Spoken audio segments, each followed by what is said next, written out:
C'est votre vision de l'Europe?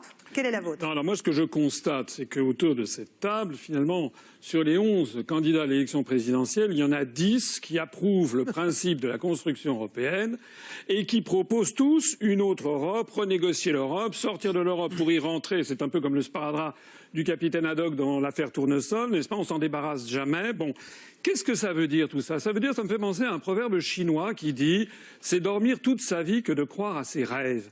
Pourquoi?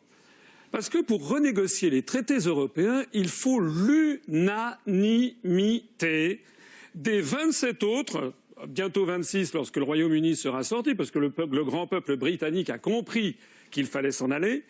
Il faut donc l'unanimité des 27 autres gouvernements pour rouvrir des négociations. Et donc rouvrir des négociations qui se sont sédimentées depuis 60 ans et on va leur demander, écoutez, soyez gentils, vous allez accepter de s'aborder vos intérêts nationaux pour nous en donner plus à nous les Français. Évidemment, non. Évidemment, les autres gouvernements diront non, en particulier sur la directive des travailleurs détachés et sur tout le reste. Et puis ça n'est pas tout.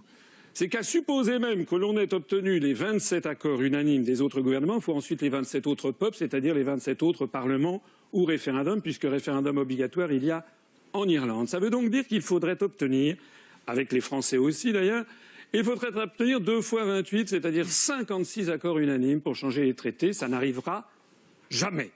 Alors quelque chose qui n'arrive jamais, eh bien il y a 2 choses à faire. Soit on continue à enfumer les Français en leur disant, ça fait quand même des décennies que ça dure, à chaque élection, on leur promet une autre Europe, soit ce que je propose, et je suis le seul candidat du Frexit, c'est-à-dire de faire sereinement, juridiquement, comme le font les Britanniques, la sortie de l'Union européenne par l'article 50 du traité de l'Union européenne, tout simplement. Marine Le Pen, vous voulez répondre à Jacques Cheminade qui vous a interpellé. Marine Le Pen. Oui, Bernard Monod est à la Caisse des dépôts et consignations, donc on ne peut pas vraiment dire que ce soit en l'occurrence les marchés. Mais Monsieur Asselineau, permettez-moi, mais je trouve que vous êtes injuste. Je trouve que vous êtes injuste parce que vous proposez une sortie brutale de l'Union européenne. Vous avez d'ailleurs la possibilité de le faire, c'est votre choix. Mais vous ne pouvez pas dire que la démarche qui est la mienne à l'égard de l'Union européenne est une démarche qui ne serait pas franche ou sincère. Sauf que moi, Monsieur Asselineau, je veux que ce soit les Français qui décident. Je considère que cette négociation, on doit la tenter parce que je pense que mon élection sera une chance pour l'Europe.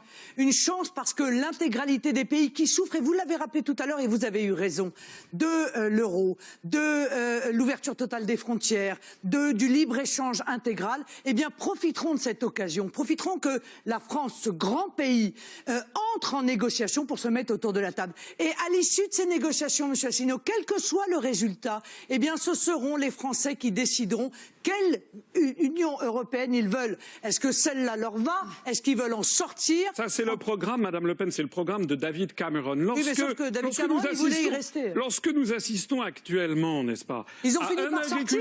Laissez-moi parler. Un agriculteur qui se suicide tous les jours. Lorsque nous avons une usine qui se délocalise presque tous les jours ouvrables. Il est grand temps d'agir. On ne peut plus continuer. J'ai vu d'ailleurs, vous avez fait des déclarations, d'ailleurs, à vrai dire, elles changent tout le temps. Vous avez fait des déclarations comme quoi la sortie de l'euro maintenant, ça serait les élections italiennes en 2018, je ne sais plus quoi. Non. Moi, je ne propose pas de sortir brutalement. Je propose de mettre en œuvre l'article 50. Concluez, Monsieur Asselineau, s'il vous plaît. De mettre en œuvre l'article 50 qui va faire une entrée en négociation, justement ce que font les Britanniques, qui durera 2 ans maximum. Et puis au cours de ces négociations, nous arriverons en parfait accord avec nos partenaires européens à une sortie amiable, puisque tout le monde est d'accord sur cette façon de sortir de l'Union européenne.